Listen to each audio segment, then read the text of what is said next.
Hello and welcome back. Today we're going to make some potato soup, my world famous potato soup. Well, maybe not world famous, and for that matter, maybe not even famous, but it's some pretty darn good potato soup. I came up with this recipe a good number of years ago, and it calls for 3 pounds of potatoes. Why 3 pounds? Well, that's kind of what we had on hand at the time, so that's what we ended up using. We're going to start off by cooking some bacon on the Blackstone. That is by far, I think, the best way to cook bacon. But we'll need some of that bacon grease to cook the onions in later. So we've replaced the catch can at the back with a fresh one. And we'll scrape all the bacon grease off into that. Now, as you can see here, the pot is a 3-quart pot. I use this for two reasons. Number one, I've got 3 or 4 of them. And number two is it helps me measure out the salt and pepper at the end. I coat the top of the potato soup completely with pepper and then salt, and I do that 4 times. It works out for the seasoning to be absolutely perfect. Don't ask me what that amount is. I have no idea. We'll go ahead and lay our bacon on the Blackstone, get all that cooked off. And then when we get all the bacon cooked, we're going to set it off to the side. So we've got the bacon off. We'll set that aside for later. Okay, so we've taken our bacon off the Blackstone. We're going to chop up a little bit of it, say 4 or 5 pieces. This is probably a pound of bacon that I cooked. It's a smaller batch of soup this time than normal. It's just the potatoes I had on hand.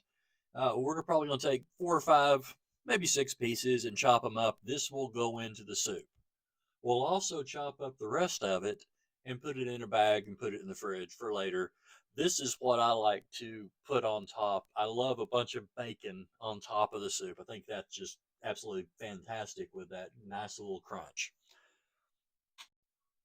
Okay, now we've got all our bacon cut up and we've waited probably about 20-25 minutes for the Blackstone to cool down a little bit, and we've gone and retrieved our catch can of our grease from the Blackstone. We're going to add some of that to the pot and heat it up. Don't be afraid of that goodie in the bottom there, the black stuff, the little tiny bits of bacon.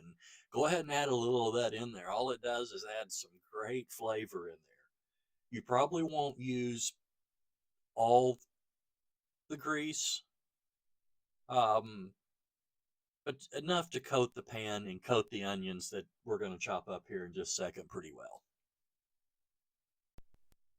Okay, so we've got our onions diced up and our 3 tablespoons of flour is set off to the side and waiting for us. We've got our oil heating up in the pan right now. So when it gets up to temperature, we're going to go ahead and put our diced onions in, and we're going to cook those guys for probably 3 to 5 minutes or so. Then after that, we're going to go ahead and sprinkle the flour on while we stir. Okay, we've stirred in our flour, coating our onions, kind of turns it into kind of a pasty, kind of a roux looking thing. We're going to go ahead and start whisking in our chicken stock.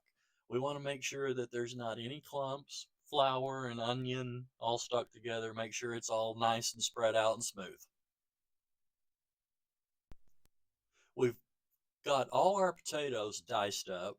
I find that dicing them a little smaller helps on the cooking, makes them cook a little faster. We want to get those in the mix and go ahead and boil those until they're done.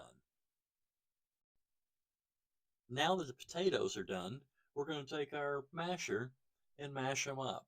We have an immersion blender that we've used before, and it did a good job. We don't like any chunks in ours and find the potato masher just as easy as anything else. You can leave the chunks in there if you like your soup a little more chunky. That's fine, nothing wrong with that. We just prefer ours mashed down pretty good. So we're going to mash it all down until we get the consistency that we like. And then we're going to go ahead and add our cheese. We'll add the cheese and then stir that in till it melts nicely. After we've added the cheese and it's all melted and stirred in good, we're going to go ahead and add the milk. Then we're going to go ahead and add the bacon. I like to add the bacon last so that after we add the cheese and add the milk, if there are any chunks that we want to go ahead and smush back down, we can. That way we don't smush up the bacon at all. So we're going to go ahead and add the bacon now. And the next thing we're going to do is add the salt and pepper. Now, as you can see here, I've coated the top with pepper. It's one layer. I'll stir that in and then I'll coat the top with one layer of salt. I'll do that 4 times. And in this pan, with this recipe, that is the perfect amount of salt and pepper. Every single time we've made it, it has always worked out fine. So that's just how we do it. So that's it. That is the potato soup recipe. We will add some fresh chives on top. Um, Krista always added a little bit of cheese. I don't prefer any cheese on top, maybe a little bit, but crumpled a little bacon up on there that we cut up earlier, add a little chives, and enjoy a great bowl of potato soup. Thanks for watching.